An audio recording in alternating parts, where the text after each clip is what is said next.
Bonjour, bienvenue à Sepsec 701. Je sais que ça fait déjà une semaine que j'ai pas fait de vidéo.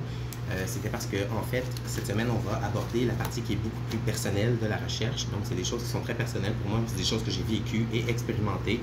C'est des questions que j'ai posées à des gens qui font partie de plein de niveaux de la société. Et des choses qui me touchent beaucoup dans ces vidéos-là parce que c'est très personnel. Je tiens à préciser d'abord au début du vidéo que ce n'est pas une attaque envers les homosexuels. Je suis un homosexuel moi-même. Tout ce que j'essaie de faire, c'est de démontrer pourquoi le viol sérologique, ou plutôt que la cause du viol sérologique, c'est le manque d'éducation sexuelle. Et c'est le manque d'éducation morale et spirituelle de la population qui est responsable et non pas le fait d'être homosexuel ou hétérosexuel. C'est juste que la démarcation est beaucoup plus marquée chez les homosexuels que chez les hétérosexuels et c'est ce que je vais essayer de démontrer dans ces vidéos-ci, dans les expériences que moi j'ai vécues. En fait, quand on regarde ça d'un autre œil, qu'est-ce qui influence la sexualité hétérosexuelle? Donc, il y a le côté biologique. En fait, un homme et une femme vont vouloir se reproduire et avoir des enfants, chose qui n'est pas possible chez les homosexuels naturellement, en fait. Qu'est-ce qu'il y a d'autre aussi qui pourrait influencer la sexualité hétérosexuelle? Il y a la religion, en général aussi, qui vont influencer une certaine morale face à leur désir charnel. Donc, une certaine norme sociale qui s'impose face à une religion qui va être commune, sociale, par exemple. Okay?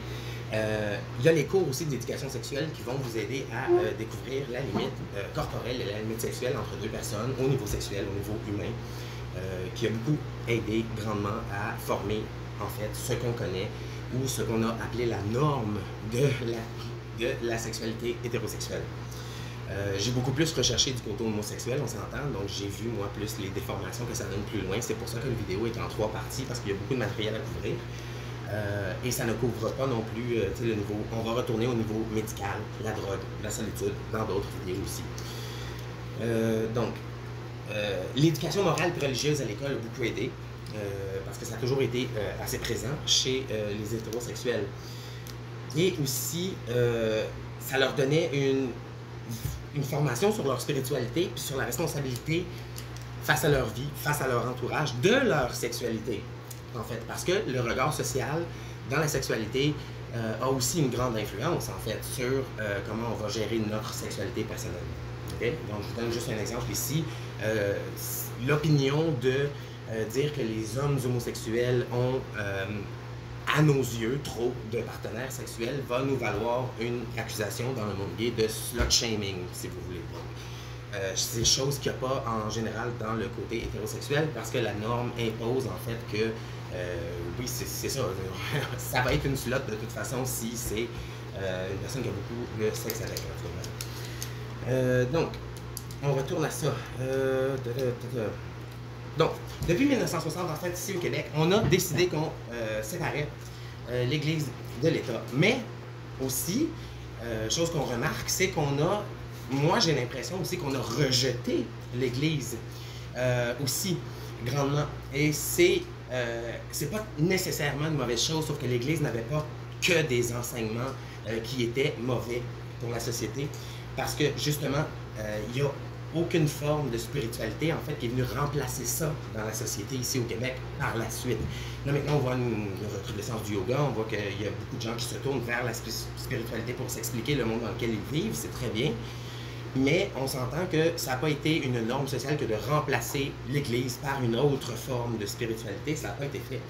Puis en plus, maintenant, on a brouillé la norme sociale, puis les limites encore plus, parce qu'on a décidé de retirer les cours d'éducation sexuelle, de morale et de religion à l'école. Donc, c'est pour ça, en fait, que le viol sérologique, le phénomène est en train de se diriger vers les plus jeunes qui n'ont plus aucune notion de c'est quoi une limite sexuelle ou une limite corporelle et qui se permettent n'importe quoi. Fait qui reste, en fait, pour nous enseigner ça, ces limites-là, puis pour les enseigner aux plus jeunes, à part moi ici sur le channel YouTube, il n'y a plus grand monde. Donc, comment ils vont savoir qu'ils ont été agressés par quelqu'un s'ils ne connaissent pas leurs limites? Comment ils vont savoir qu'ils ont agressé quelqu'un s'ils ne connaissent pas leurs limites? Tu sais, pourquoi il faut déclarer être malade quand on est en période de carence ou pourquoi il faut le faire moralement ou spirituellement envers une autre personne dans le désir de le protéger? Ça non plus, ça l'aurait pu enseigner à l'école. Donc, du côté hétérosexuel, on court vers la catastrophe, c'est clair. Parce que les effets du retrait de toute cette éducation-là, en fait, ça fait en sorte que ça se dirige justement vers les groupes plus jeunes et plus hétérosexuels. Parce que maintenant, c'est eux qui ont plus de formation non plus, alors que les gays, eux, c'était plus présent déjà parce qu'ils n'en ont jamais eu. Donc, j'y reviens dans la deuxième vidéo. Donc, c'est pour ça. Donc, la direction désinfectée s'en va clairement vers chez les hétérosexuels. C'est aussi explicable de deux façons parce que les jeunes sont plus informés déjà d'un côté, donc ils n'ont plus aucune limite de c'est quoi une norme sexuelle, une norme corporelle, de limite en fait.